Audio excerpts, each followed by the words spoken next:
This is Oscar Bevis for IFL TV. Stuart, congratulations to Raven, yourself and the team tonight. Another win, that must feel good. I thought it was a really good win. She's worked probably the best camp we've had. I thought her sparring in this camp was superb. Her attitude in this camp has been superb. We've got a new nutritionist on board, Jack, who seems to have given her a lot more energy. The whole camp was probably the best we've had, and that produced a really, really good final performance as well. Yeah, very happy. Yeah, obviously, she would have been working hard from before she was a pro and the second she turned pro, but now things are getting perhaps a little bit more serious, and you're edging ever closer to the world title. Obviously, defending her WBC belt tonight. But as you're edging ever closer, is there kind of a different intensity and a different feeling about Raven now? She knows the big times, just kind of it's nearly there. No. You'd think so, wouldn't you? But from the word go, she works like a dog. You can't stop her from working. You can't stop her from being as intense as it possibly takes. She is the ultimate workhorse. She tries everything you ask her to do. She literally, honestly, mate, if I told her to go and jump out of a 4-story window, she'd give it a go just to see what happened. She's always trained with that intensity. She's always trained with that. I think what's happening and what you're seeing from Raven now is you're starting to see the fact that she's got that experience now. She's not. It's not that. She's concerned about doing the 10. She was never concerned about doing a 10, but now she knows she can do the 10 at a really good lick. She can now put all of that ingenuity into her game. Some of the shifting you saw tonight, which was very, very good, because to produce that in sparring is one thing, to produce it in a very high pressure fight against a very good opponent is completely another, and it worked beautiful. I thought she picked some fantastic punches tonight. And I still think she's only getting started. I still think you still haven't seen the best of Raven. I've seen some of it in sparring.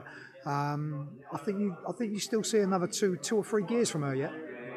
Obviously, end of the year now. How do you assess the 2023? Yeah, good 2023, I guess. We had the very hard fight with Furtado, but in all honesty, we learnt so much from that fight. It was incredible. Ridiculously hot in York Hall, so you've got to try and contend with that. Massive cut in round 2, got to try and contend with that as well. So for her to tick those boxes and come away with a good win there, and then to produce this type of performance this close to Christmas, especially when it was rearranged, there was a bit of a time when this fight might not have happened. So I'm so glad it did, because I think she showed the world tonight just how good she's going to be. You talk about kind of ticking boxes and things that you have to go through, i.e. getting a cut and kind of working around that and other things.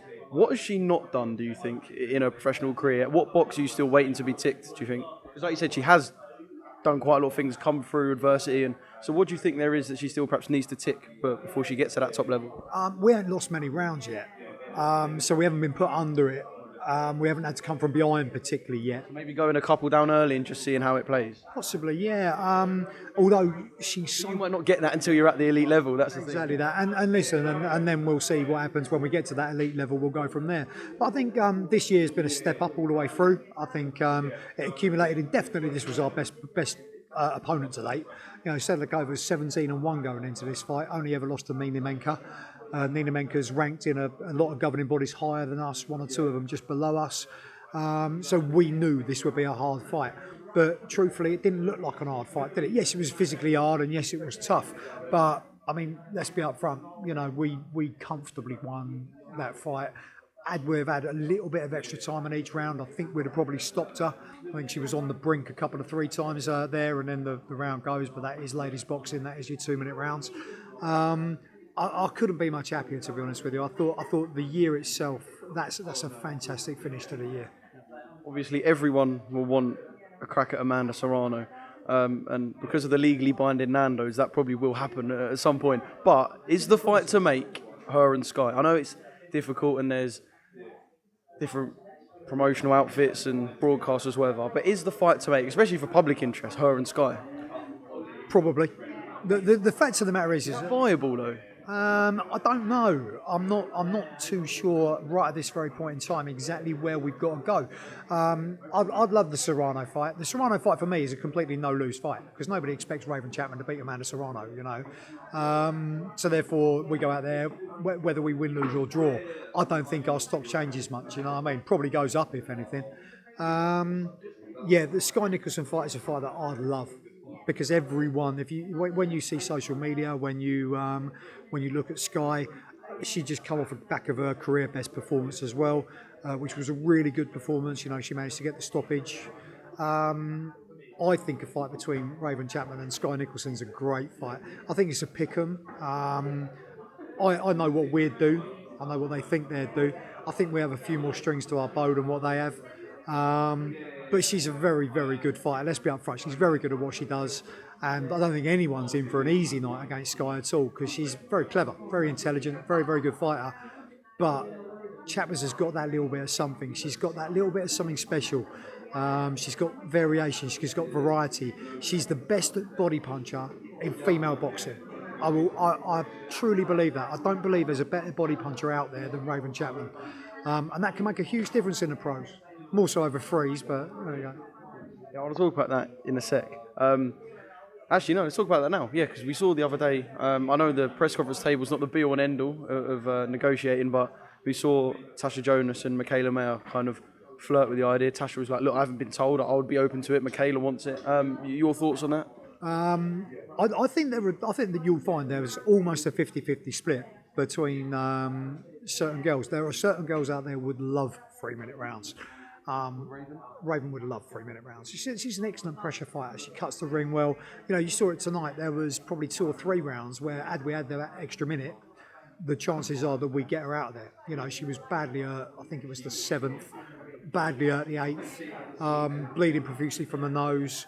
You know, if you've got that extra minute, we stop her. I think you'd see more stoppages in female boxing, but I know that there will be opposition to it because there are certain girls out there who still box a very amateur style, and I'm not convinced that the amateur style lends itself to 3s over 12.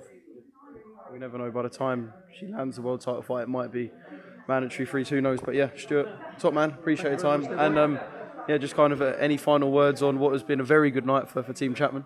I just want to thank the team. Nathan Gray, who works behind the scenes with Raven, honestly, he's the best S&C coach out there. Cutman Wes, who up until recently had never done a cut.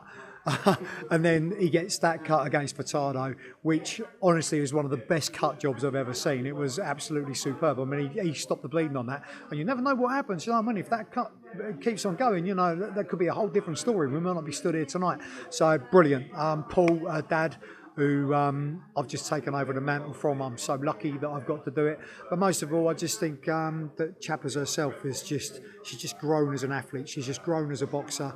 And I really believe that the better opposition you put in front of her, the better you'll see from her. So just give us Serrano. Find a Serrano. Do you know what I really love? It's very unlikely to happen because Saudi Arabia is probably not going to entertain female boxing anytime soon. But just imagine what a statement it would be for the Saudis to put on the first ever undisputed female world title fight out there. Amanda Serrano versus Raven Chapman. Make it happen.